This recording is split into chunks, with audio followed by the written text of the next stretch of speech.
Malaking tulong po sa amin 'to dahil imbis na magbabayad pa po kami ng bill para po sa pagpapa-opera is libre po naming nakukuha 'to. Maraming malaking tulong po sa amin 'tong mga katulad ko pong mamamayan ng Nueva Ecija. Gob, happy birthday po. Maraming salamat po sa mga programa nyo na katulad po nito. Lalo na po sa mga magsasaka, mga taga Nueva Ecija.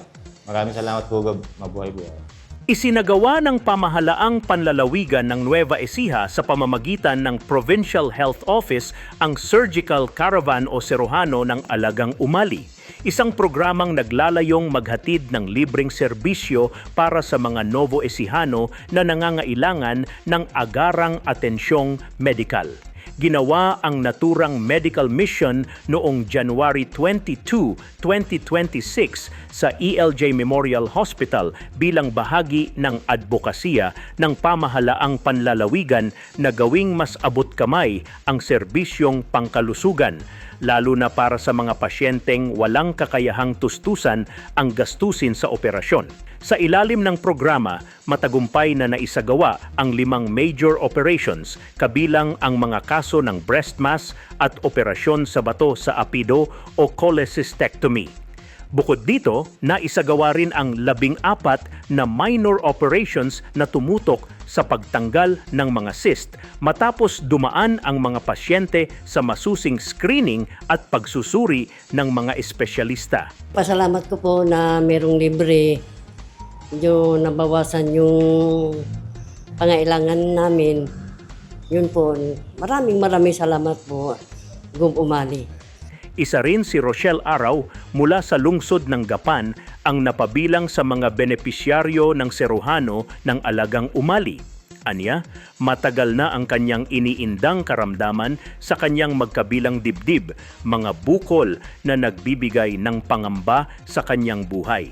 Kaya malaki ang kanyang ipinagpapasalamat dahil may ganitong programa ang pamahalaang panlalawigan ng Nueva Ecija. Bali, tuwan-tuwa nga po kami nung kasi nga po nangangamba nga po kami dahil may nababalitaan po kasi itong mister ko na parang semi-private daw po ito. Walang-wala rin po kami dahil ilang araw na rin po hindi nakakapasok yung mister ko. Dahil almost 2 weeks po kami na pabalik-balik din po dito dahil sa pag-aayos po ng clearance tapos yung pagpapacheck up. Ayun, nung nalaman po namin na yun nga, sabi ni Doc na may libreng medical mission, walang kaming babayaran. Talagang parang po sabi ko, I thank you Lord, blessings po ito sa amin. Kasi talaga po nagpe-pray kami na sana wala pa kaming babayaran na kahit 5. So inyo po, Gob,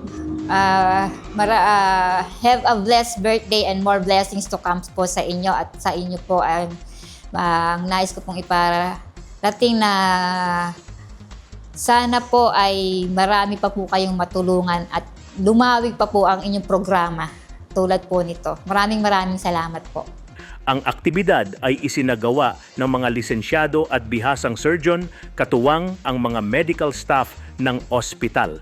Dagdag pa rito sa panayam ng aming team kay Dr. Augusto F. Abeleda Jr. Hepe ng ELJ Memorial Hospital, sinabi nito na sa kabila ng pagiging abala ng mga medical professionals, patuloy pa rin ang kanilang buong suporta sa mga programang pangkalusugan ng pamahalaang panlalawigan, partikular ang Serohano ng Alagang Umali na direktang nakatutulong sa kapakanan ng mga Novo Ecijano.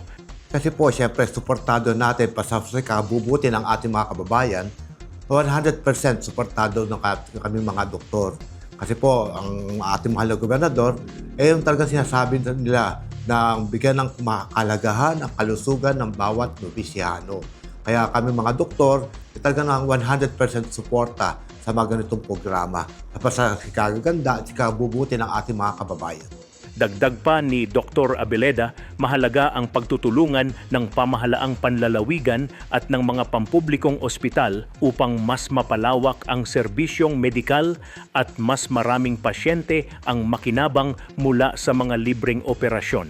Kaya gusto ko pa ipagbigay alam sa ating mga kapwa Noviciano na welcome po kayo sa mga ganitong misyon. Kung meron kayong mga bukol o kailangan ipa-opera, wala pong bayad, makiugnayan lang po kayo sa mga ating mga ospital ng ating mga ng probinsya.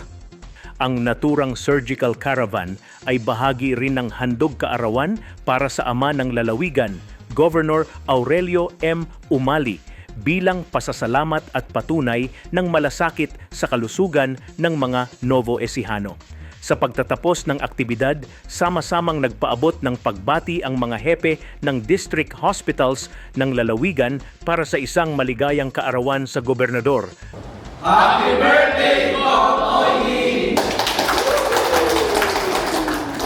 Ako po si Philip P. Piccio para sa Balitang Unang Sigaw.